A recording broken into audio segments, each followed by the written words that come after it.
Hello there everybody, Sam's Trains here, welcome back to the railway and welcome back to another review. It is high time that I did just a straight up steam loco review, so today I am doing a steam loco from Hornby.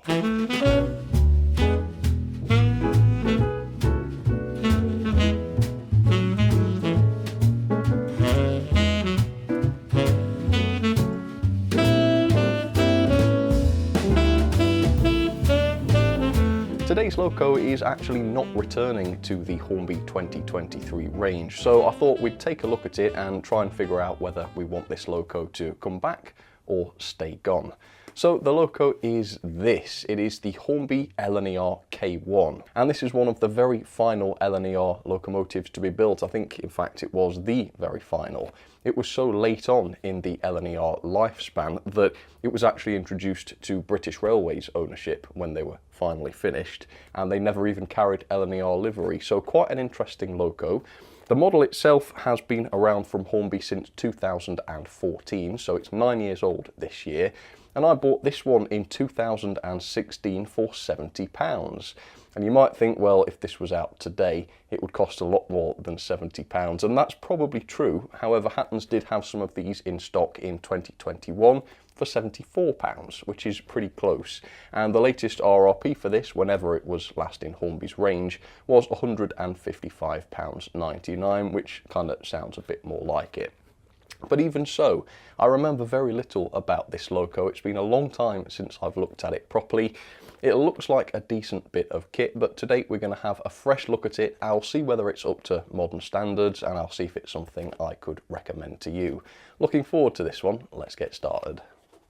So I have only ever seen this model released in BR Black. I've never seen this in a green. That's not to say Hornby never did them in green, but I've never seen it. And of course they've never done them in LNER colours either, and that's because these were actually introduced into service following nationalisation, which is a shame, I think. You know, if they'd have just been introduced a few years earlier, we might have been able to see these in LNER colours. However, BR Black as this is, it's not just the plain black, it does have some lining on it and such, so it's not all bad, is it? Let me show you the end of the box then. So the specific loco I have is our 3243A. It is in the BR Late livery. It is a 260, yeah, it's a mogul. It's a class K1 locomotive and the number is 62027, and it is DCC ready with an 8-pin DCC socket in the tender. If I show you the back of the box, we can see a bit more about the real thing. So it was classified as a 5P or a 6F, so they were mixed traffic locomotives. In the centre of the box, we've got a little bit more info on the loco itself, so pause and read that if you'd like. And then, as always, seems like a long time since we've seen these. My favourite part of the Hornby box is the diagram, dated 2014. So yeah, about 9 years old now. Right, so a 9-year-old loco. Let's see what it's like. Let's see if it holds up to modern standards. I can't remember being disappointed by this thing, so hopefully it will be a decent loco. Alright, so there it is, the K1. Let's pull it out. We do have a little bit of paperwork in here, which is folded unusually. Yeah, all these stuff is not normally folded this way. How very odd. Alright, yeah, no, it's supposed to be, I think. Right, so the Class K1, general information. I guess we'll go straight for the brake rods this time, so there's a bit of info on how to fit those. And then on the back, you've got a full page spread about lubrication, so that's fairly standard. It just shows you the crank pins, the axles, accessories. Yeah, you've got a bit of buffer beam detail to fit if you'd like to. Body removal, a couple of screws, it's a very standard thing. Assembly, disassembly, connecting loco and tender, and a bit about fitting a chip, if that's something you want to do. So it's very, very standard, no surprises here, and it also doesn't tell us a lot about the mechanism, so we'll be looking at that later on. Alright, so there seems to be an accessories bag in the top here, so let's pull it out and have a look. It's actually quite a hefty one, there's a lot inside here. Look at that. So we've got the brake rigging as described. There is a lot of detail to add yourself, including cylinder drain cocks, which are painted. You've got vacuum pipes, which are painted as well. Some sort of steps. Yeah, I think that was on the instructions. And you've also got NEM coupling for the front of the loco. I'm not seeing any chain link couplings in here, so maybe the loco's got them fitted. Maybe it doesn't. Let's find out. All right. Hornby K1 then. It's got some plastic on it to protect it. Ah, yeah, there we go. So, there it is. It's got a fair finish to it, I would say. Yeah, it's not completely matte. Because of that, I was always convinced that this had a die-cast boiler. I don't think it does. I think it's just plastic, but the finish on it is not bad at all. All right, here it is. Yeah, and the weight's not bad either. All right, the Hornby K1. So yeah, the livery is lovely. It's not my favourite livery in the world. I do prefer the sort of more colourful liveries, but if you've got to have be all black, in my opinion, you've got to have it lined. So at least I got my wish on that. Yeah, it looks like a really nicely detailed Loco, and like I say, the finish is really not too bad.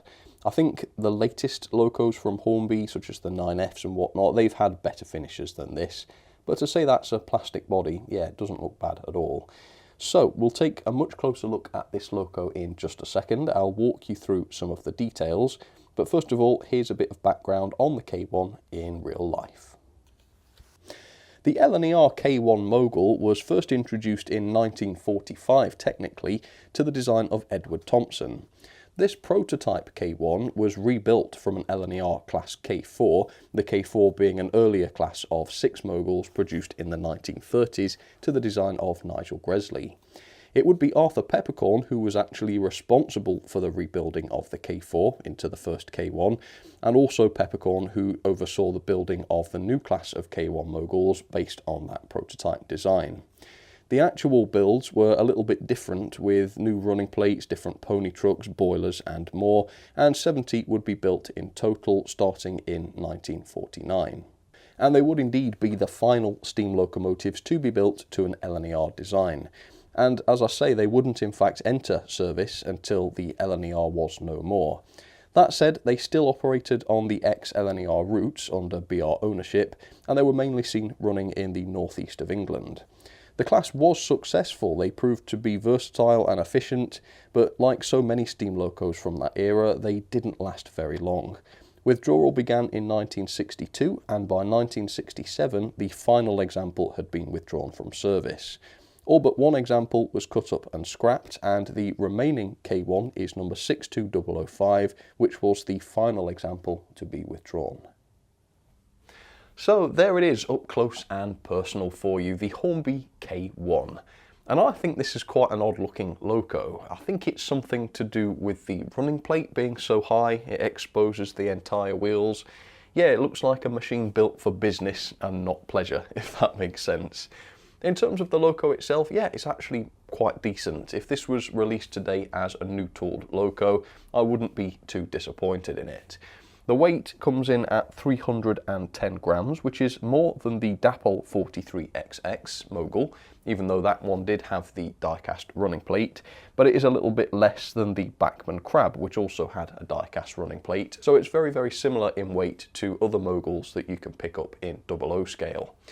The construction, I would say, is quite plasticky. As I say, the boiler, the smoke box, firebox, all of that is just made of plastic. Fortunately though, that doesn't really matter because the weight's okay and also the finish is okay, as you can see. Fair bit of sheen to that, not far off from the Locos we see released today.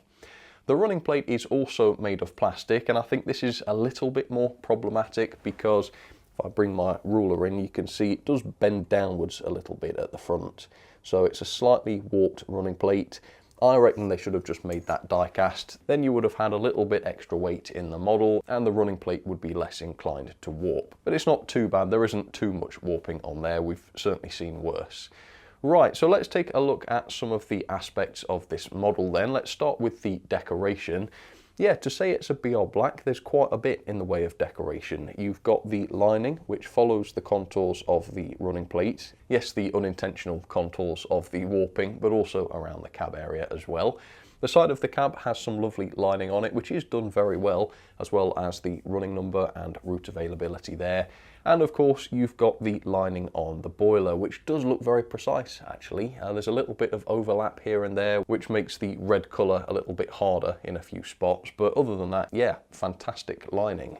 You've also got a few other prints here and there. You've got what I assume is a builder's plate down here, and something similar on the side of the smoke box as well. The front of the smoke box has the shed code and the running number printed on it as well. No issues with that at all. In terms of detail, because the running plate is so high, obviously a lot of the chassis is exposed and you have got a bit of detail on there, which is really quite good to see. The wheels look good as well. They are the fully plastic centered wheels with the metal tyres, but the axles themselves have been nicely disguised, so they look good. The valve gear and coupling rods all look fine as well. There's a bit of a kink in one of these rods. I'd be very surprised if that was like that from the factory. That could have happened over the years that I've owned the Loco during servicing. I can't remember for sure, but I'm certainly not going to blame Hornby for that. The Loco does have sprung buffers, as you can see. Yeah, that's a really nice feature. So that's up there, modern standards. Although there are no screw-link couplings with this Loco, none fitted to the model itself, and of course none in the accessories bag, so that's a pity, that's unfortunate. There are pre-fitted lamps on the lamp irons though, which is unusual. Hornby very rarely do this, but yeah, about 10 years ago they did with a few of their Locos. The LNER L1 was another one, that was another Thompson Loco, so again, quite interesting. The running plate itself is very detailed. There are lots of rivets on there and also quite a few other separately fitted parts. You've got sand boxes, turning wheels, all sorts on there. Very, very impressive. The smoke box door has a separately fitted dart as well as a lamp bracket on there, and they are quite nicely fitted. The Loco also has a metal reverser rod, which stands out as being a good quality part. Nice finish on that, which you just can't achieve with plastic. You've got pipework along the length of the boiler and also some wire handrails, although time has not been kind to these. As you can see, the coating has come off them in quite a few areas. And as you know, I do try to take good care of my Locos, and yet these handrails have not been very hardy. So that's something to be careful with, I guess, on new Locos. Pay particular attention to it. Up on the top, you've got separately fitted safety valves, which are made of metal, fairly decent finish on those. And we have a little whistle, which looks like it's plastic, but it's not too far off in terms of the finish. The cab itself has some decent looking glazing, which is nice and flush to the outside of the Loco. You've got cab doors pre-fitted, you've got a tender full plate. With the way the Loco and tender are coupled at the moment on the non-close coupling, the tender full plate doesn't actually reach the tender, but yeah, it's not too bad, it's not a million miles away. And then the cab detail itself is really, really good. The regulator stands out particularly as what is clearly a separately fitted part, and a lot of the detailing in there has been picked out as well. They haven't gone so far as to pick out the gauges and such, but apart from that, I would say it's a truly tremendous cab. And here's a look at the cab roof. The vent on the top does not open and shut, which is a shame, but again, do you really need that feature? And because it's not a moving part, the moulding here can be finer, and ultimately the piece will look more realistic. The tender is also similarly good. The decoration and finish are largely the same as the Loco, I would say. Perhaps the finish is a little bit less satin, a bit more matte, but still not a million miles away. The axle boxes and springs are nicely detailed, all moulded, but they look good. You've got the disc type wheels, which are also metal tired. That's nice to see. Around the back, you've got more of those lamp brackets with lamps fitted, more grab rails, more sprung buffers. This time the buffer beam has been detailed with the vacuum pipe, as you can tell. And then up on top, you've got a nice looking coal load. That's incredibly realistic looking coal, isn't it? Separately fitted piece by the looks of it, so you can remove it if you like. On the front end, you've got some sort of detail. None of it's painted, but again, it stands out quite nicely. It looks pretty good. And you do have a coupling fitted to the back of the tender, but not the front of the Loco. There is an end pocket there, but the coupling actually was supplied separately in the detail bag. This model did have one on it when I took it out of the box, but that was one that I'd added. You don't get an extra coupling or anything. So there you have it. That is a good look at the K1 from Hornby. I think the level of detail is perfectly acceptable. That's great, the livery is good as well. The quality is pretty darn high, even after I've had this for 6 years or so, it still looks good, I think, for the most part. Yeah, really, really quite good. For 70 quid, I'm still really, really happy with this thing. So let's move on, let's get this down onto the track, let's see how it runs, and let's also see what the mechanism is like. So there she is down onto the track, the K1 looking absolutely fantastic. We're going to do the performance test in just a second, but first of all, let me talk a little bit about the mechanism, which generally speaking here is really good quality. First of all, it has a lot of pickups. It's got wiper pickups on all of its tender wheels, great feature. It's also got them on all of the Loco driving wheels as well. So you've got 6 pickups going to each rail. That should make some fantastic continuity. You've still got the old-fashioned Hornby drawbar / connector, which looks a little bit messy because of the wires, but as always, that is effective. And this year, Hornby are going to do away with that connector, apparently, on new locomotives. So I look forward to seeing that. The base keeper plate is easily removable by undoing a few screws. This allows you to remove the base keeper plate entirely, which gives you great access for cleaning the pickups and also the axles, which as you can see have proper bearings fitted to them. So already you can get a sense of what a good quality mechanism this is. Body removal is also refreshingly easy with this one. 1 screw at the front, 1 screw at the back. The chassis slides off the body very, very easily, where you can see a very simple die-cast chassis. I say it's simple because there are no extras such as lights or smoke generators. Yeah, it's very box standard, but adequately so. And there's a motor here. Usually the armatures that come in this casing are 3-pole, although of course I haven't opened this up so I can't guarantee it. So I think we'll look at the way it performs. If it performs like a 5-pole motor, i.e. fantastic crawl, good torque at the low speed, then we'll assume it's 5-pole. If it's not a great crawler, I'll assume it's 3 unless I hear any better. It does have a flywheel fitted to it as well though, so again, great feature. The gauging is quite loose actually, it's quite below the standard with values ranging from 14 to 14.2 millimeters back to back. Hopefully that won't cause any issues. So the mechanism is fair enough. The only question mark really is over that motor, but let's see what the performance is like and let's try and figure out whether it is a 3 or a 5-pole motor that we are dealing with. So after all these years, does the Loco still work? Let's see. Yep. There we go, it's off. And I don't know about you, but immediately you can get a sense of how smooth this Loco is. Yeah, the motion of it is marvellous, isn't it? The coupling rods, the valve gear, just looks fantastic. It's nice and quiet, it's very, very, very consistent in its speed. Yeah, it looks great. So let's see if we get a bit of that flywheel action with this. So I'm going to cut it out in front of you. You ready? Cut. Oh, yeah. And you know what? That's not a big flywheel in there. That's one of the smaller ones.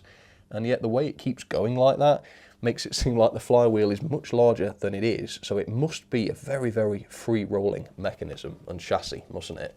Yeah, that's great. So if this is a 5-pole motor, then it should be able to crawl. Let's give this a try. So I'm going to ease it up very, very slowly. It didn't start very smoothly when I first started it. So let's see if we can get it to do any better. All right, try again. Easing very, very gradually. Alright, so it's almost like it's on DCC, it just kind of starts. As soon as it starts, it's smooth, but it's not very slow. And can I go any slower? No, it just sort of stops. So at no point is it coggy or unsmooth, which is quite impressive. But literally, this seems to be as slow as it can go. So it can't crawl, unfortunately. I would say then that it is a 3-pole motor, because it doesn't have any of the torque at the low speed. It is, however, smooth at all speeds, so it's got that going for it. I wonder what the torque is like at the higher speeds. Let's have a look. Usually these Hornby Locos are fine. All right, let's do the same again. Yeah, 50%. Yeah, it barely slows down at all. So that's great. Yeah, lots of torque, bearings, it's going to have low drag, loads of pickups. Yeah, it's a great mechanism. It just can't crawl, unfortunately. Right, so the pulling power is pretty good as well. It has a tractive effort of 0.36 newtons, which is about right for a mogul, I would say. That should equate to around 23 coaches on straight and level track. And I've got some of these ex-LNER Teak coaches, 6 of those, to test her out with. So with that, let's back up and let's see how controlled I can be with the coupling. Let's try it. Right, so that's kind of as slow as I can go. Yeah, so it's quite difficult, at least on analog. Your mileage may vary on DCC. Yeah, quite difficult on analog to get controlled, precise movements out of this. Let's get it going though. Let's see if we can gradually accelerate these coaches, see how that goes. So yeah, a bit of a jerk. Cogging a little bit now actually, now that there's a load. But yeah, once it goes above a certain speed, it becomes marvellously smooth. So it's great, except from at the very lowest speeds, which is a pity, but at least it's good in every other area.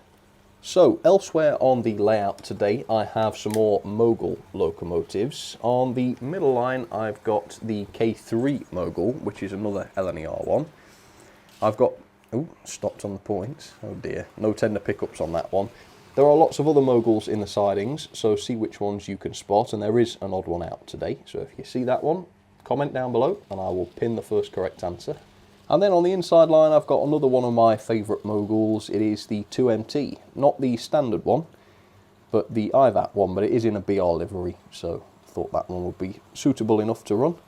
Right, let's catch up with the K1 then. Let's see how it's handling that load. Right, here we go. This is set at 40 speed, so it is a little speedy, I would say. Wow, but there was absolutely no loss of torque around that curve whatsoever. And it's powering up Gordon's Hill there, again, as if it's running without a load. So that is absolutely fantastic. So that just goes to show what a quality mechanism this has got. It's got the bearings, it's so free rolling. The motor may not be a 5-pole motor, but it's definitely got some good torque to it, hasn't it? And that all comes together to make a fantastic running Loco. I guess the loose gauging as well, maybe that reduces drag around the tighter curves. But either way, it is completely unfazed by curves, gradients, anything like that. Really, really good. To say it's on analog, very, very impressive. So this is a hidden gem, isn't it? I'd completely forgotten what this Loco was like, but in every area it is either good or excellent. The level of detail is tremendous, it's exactly what you would expect. The decoration is top notch. The quality I think could be a little bit better, there could be a little more metal on it, but it's not bad, definitely not bad. The quality of the mechanism is fine. I'm not too bothered that it can't crawl amazingly. I think it's more important that it can handle itself well at the high speeds, which it can.